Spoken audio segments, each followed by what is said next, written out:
Hey, can you hear me? Oh, yep, I can hear you. Hey. So I have a question about shamanism and how it relates to magic. There's like in your astral course, you talked about astral realm below, that's the etheric, and then there's the physical. How does that relate to uh, shamanic journeying with like non-ordinary reality? Yeah, very simple. Shaman, that's the astral. It It's is a different. It's okay. just different language for the astral. That's very simple. That's very straightforward. Okay, so upper, middle earth, lower, those realms. It's just a different If you're type of trip, mapping. if you're tripping one way or the other, it's the astral. So they're not like plain. It's not like D&D, like different realms you go to. It's simply that the physical is the physical world, the material. The etheric is the subtle energy of the physical world, and the astral is where you go in your imagination when you're dreaming or when you're tripping through one Okay. method or the other, including non-chemical, right? Because shamanic journeying often has lots of techniques for doing that without chemicals, for instance, drumming or various other archaic techniques of archaic ecstasy, as Yeah, like the Sonic, camp put it. what is it? Sonic driving, like with a drum, and then getting into a trance on your own, sober. Oh, I've never heard that phrase before, and I just imagine Sonic the Hedgehog driving a Oh, car or something, yeah, or because like Sonic. I'm sorry. No, go ahead. Like when it comes to like shamanic healing with like I've heard of, it's pretty popular with oh man, I forgot that lady's name, but like soul retrievals, extractions, like interacting with archetypes, like meeting um, like spirit helpers and It's the forming a astral. relationship with your ancestors. That's all an astral thing. Yeah, That's all classic astral stuff. It's just slightly different language for the same territory. Okay, cool. Yeah, the So, like when internet you hear has people not talk helped about me out with that. but hopefully this is helpful there, because like a lot of times the thing to bear in mind with the astral is if it sounds like something that somebody saw when they were tripping, it's the astral, and that's probably what was happening. And I don't necessarily mean on chemicals. I just mean like if somebody was like getting real freaky and was like hallucinating and seeing things, then they'll talk about it in very unhelpful theosophical language, like I visited the Akashic records, and it's like, yeah, that's an actual experience. But when somebody reads that, it's like it sounds like Dungeons and Dragons, where it's like Hmm. if you just add the three words in my mind. I visited the Akashic records in my mind. It's Yeah. like, and this is the astral, right? But the Okay. critical distinction is the astral is so intense that it is an experience that appears to be like virtual reality. And this is very easy for people with a understanding of entheogens to get. Okay. Otherwise, and by the way, I'm not recommending that, but I'm saying the astral is something that the mind does in altered states of consciousness, or Okay. simply in a dream, right? Like dreams are the astral, Yeah. right? And Icaros, they're the songs that shamans like would sing to each other. They say that like it produces like visuals, and they like can sort of connect with what the song is as like an object or a visual in their mind. Yeah, yeah, That would also be a part of the astral. yeah. So These that'd are be sound technologies. Yeah, going. Okay. absolutely. These are technologies. Those are shamanic technologies for guiding the astral, right? And all that stuff is real, and I've done that stuff, and it's very effective, right? Using the Okay. voice while in altered states of consciousness, or singing even better. Those are great techniques for guiding the astral, right? So, but yeah, usually we're talking about like, well, in altered states of consciousness, for instance, in an ayahuasca trip or something like that. But it doesn't have to be. And in the same way, ceremonial magic, astral work with pentagrams and Kabbalah and all that is also a technology for guiding the astral. It just feels Okay. like something that, Isaac Newton would have done rather than a guy in the jungle. right? It just has a Yeah. very different vibe to it. And we might argue that it's interacting, or we can argue, in fact, that it's interacting with different levels of the astral. But that these are essentially these are techniques for guiding one's consciousness through imaginal space, and they're very effective. Okay. But so these are astral level technologies. Okay. I mean, how does the like etheric realm, that's in between physical and astral? So, what do you think? What is your interpretation of like soul retrieval? Like part of you would be lost outside this like time space, and a shaman would be able to bring that back to you. How does The that fit soul. into Here's yours? my view of it. This is because this has become a popular concept. The soul cannot be lost, broken, damaged, or anything, and so it can't. That said, Okay. what people understand to be the soul in Western culture is people. It's kind of like, this is going to be really cheesy, but there's this classic thing about, like, for instance, Eskimos have something like 80 words for snow. Yeah. So they have like all this language for different states of snow, freezing, all this, and we have one, snow, and so we're not even aware of like different states of snow. To us, it's just snow. It's the same with us in the soul. So like we say soul, Okay. but then if you look at the Kabbalah, you've got like the neshama, the ruach, the kia, like all these levels of the soul. And then if you look at Hinduism, there's even more stuff. There's the Atman, there's the chakras, there's the Paramatman, the Purusha, all of this stuff. And there's this just very, very technical language, and like med school level language for very subtle levels of mind and spirit. And it is quite scientific, right? Buddhism And as it's well. it's a way that they like attach a template to the mysteries. And so if you say that I'm going to retrieve your soul, that's adding a sort of a time space aspect Right. So to when yeah. Yeah, my What were you gonna point say? being that, yes, right, but the soul, the actual soul, is the Atman, which is the animating essence of consciousness, which cannot be lost or broken, right? But Okay. Western people don't even have a conception that something like that exists. It's more like the conception that you're even aware at all. Whereas the when people are talking about soul loss, generally what they're talking about is aspects of the astral or etheric body, which absolutely can Okay. be damaged, lost, or tangled up. And usually they get tangled up with people, not because somebody's like trying to steal your soul, but because you're permitting that to happen, right? And so it can be retrieved simply by exiting that unconscious situation. So example would be, what would the tangible example would be? 30% of your soul is, okay, let's say hypothetical person X dated somebody who became suicidal, right? Didn't actually commit suicide, but was always on the verge, and they eventually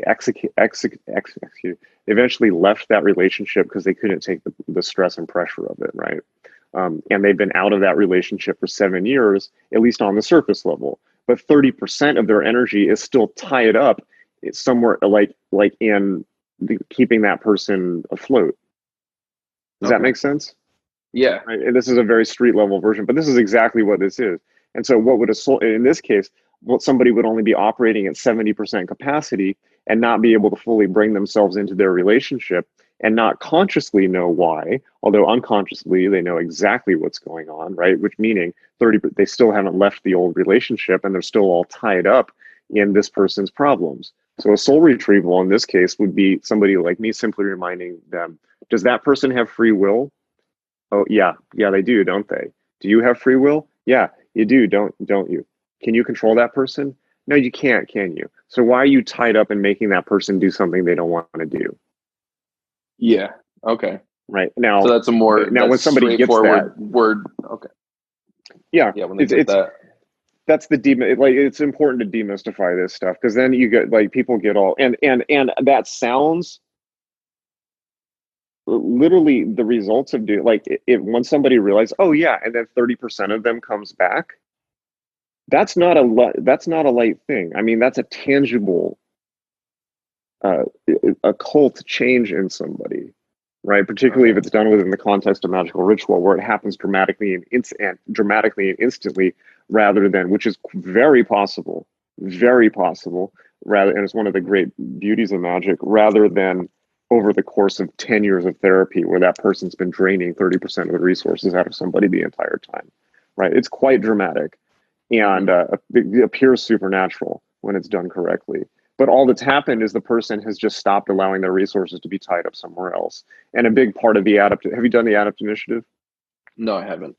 So a big part of that course is that process, and it's essentially allowing people to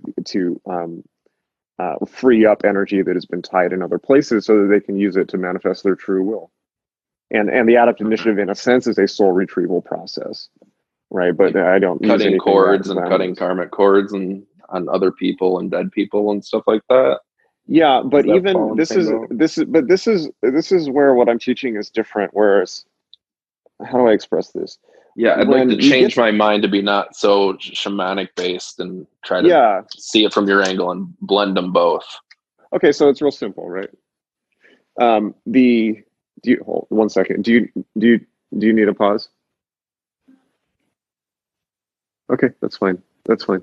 Okay, sorry. So real simple, right? So we have physical. We discussed the physical, etheric, astral. So the etheric, to clarify, is like the level of vibes. It's like an energy that you get off people. It's like, oh, this person has weird energy, and it's also the level of the subtle nervous system and the chakras and all of this. It's where it's where the astral overlaps the physical. It's where you can pick up on energy in the physical. Above the astral is the causal, right? And the causal is where we work here at Magic.me primarily. The causal is the story of your life. It's the blueprint of Oh, your really? life. It's the story of who you are. Yeah. And that's Is where that things like your astrology is, like your astrological templating and karma, like we've been talking about previously. So, the realm of no free will? Is there no free will at that level of being? of course, there's That's free just will at that figure. level of being. So, Okay. I understand what you're saying, which is everything predestined? No, right? There is a predestined blueprint that everyone has, but it's of their own free will whether to live up to it or not, and how to do so. So it's neither one nor the other. It's quite flexible. Okay. And of course, I kind of everyone has thought free that. will. I kind of thought it's just uh, maybe just karma from past lives. That's Oh, sure. sort of where you're going to run into the same stories, but based on your physicality, it's just a different aesthetic, different place, time. Yeah. But you're still going to run into those humps and those brick walls, Yeah, but you have or free will get about lucky with. You have free will with karma as well, right? And all that karma is your record of prior actions, right? And like Yeah. in the basically, so in the earlier call where I was discussing karma and sin and interrupting a thought between thought and expression, that's a causal level technology for ending karma, right? Okay. Forgiveness is a causal level technology for ending karmic loops. It is, because it Okay. short circuits it. If forgiveness, this is why forgiveness is so important. Now, think about this, right? Without forgiveness, you get like feudal Italy, right? It's like the clan A kills somebody from clan B, and clan B is like, hey, we gotta go fuck those guys up, and kill somebody from clan A, and then somebody from clan A kills like 5 people from clan B, and the next thing you know, there's just infinite warfare that goes on for centuries. It's called European history, right? Yeah. Whereas forgiveness is just like, no, actually, I forgive you. What? And then it just like cuts now there's no counter reaction. It's just like somebody soaks it. It's like, okay, you did that to me. You know what? I forgive you. I'm not going to perpetuate it by taking revenge. And therefore it just stops that. Yes, it still sucks. It still Okay. is horrible, but it stops it from perpetuating and creating even more horrible stuff, which is why it's like, this is such a profound act of human maturity. It's like, you know what? You did something really horrible to me, and it sucks, and I'm going to forgive you, and it's not going to make it hurt less, and it's not going to make it go away, and it's not magically going to make my life better, but it prevents further negative actions from occurring in the future. And because I'm a human being and I can think ahead, I understand that this is the most mature thing to do, right? So that's causal level. So in the case of soul retrieval, and this is a really good question, by the way. It's a really good question. Because this clarifies, a big part of this clarifies the difference between initiated magic and what you get in the New Age marketplace. So you talk to people in the New Age marketplace, and they're talking about soul retrieval and cord cutting and all this stuff, and they're perceiving the astral level effects of causal stories, right? And so what they're essentially doing is like, yes, they can do it. You can do an astral process to cut karmic cords with somebody. But you know what? The reason those cords are there in the first place is because that person is telling themselves a causal level story about why they need to be there. And that's why you can cut the cords, but they'll come back like a week later. Whereas if you watch the Astral Initiative, or the Astral, the Astral Initiative, the Adept Initiative, early on in the course, there was this long conversation with a student where she's stuck in a rut with a partner in a house, and she can't tell herself the truth about it and is stuck in this situation. And instead of me doing like, oh, let me put on my high holy Illuminati hat and let's do an astral ritual where we cut cords and all of this dog and pony show, which, yeah, you can do that, but it's not going to last for very long. It's just like, okay, you like the story you need to, why are you telling yourself this story? And it's not me changing the story. It's like you just need to bring it into awareness so they can change it themselves. When you change the astral, when you change the causal story, everything else snaps into place immediately, right? Because it filters down through the levels. The energy, so the astral changes, the energy of the person changes, their physicality changes. Yeah, I got a question. So like you're in the astral realm, something's happening, and there's also multiple levels interacting. It's almost like there's a poke in the membrane, where, like, I don't know, something unexpected is occurring. Is that stuff like part of your subconscious or unconscious or the collective conscious that jumps in and sort of invades if you're not securing a place on your own? Because I've heard that they just say like, oh, just imagine yourself going into the hole of a tree and going deep down, and then down there, this is the shamanic perspective, and you just imagine yourself going there, going into the water, and then you're in the lower plane, and then that's where you can meet your spirit animal and things like that. And I mean, I wouldn't discredit a lot of that stuff as new agey, like with Michael Harmon, I think Foundation of Shamanic Studies, that website has been able to steer clear from that stuff. Real shamanism is not new agey. Yeah. But I also, so the two things that I've done heavy research in, I'm pretty new to magic. Gnostic Christianity, the idea of developing solar bodies. If you say that, you can't really lose your soul. What are they doing with that stuff? Okay. I'm going to try and be quick on this because we're at the 2-hour mark and we got three people waiting. But so you have two questions. There is no actual way to tell the difference between inner and outer, other than to say that literally nothing is not in your head, right?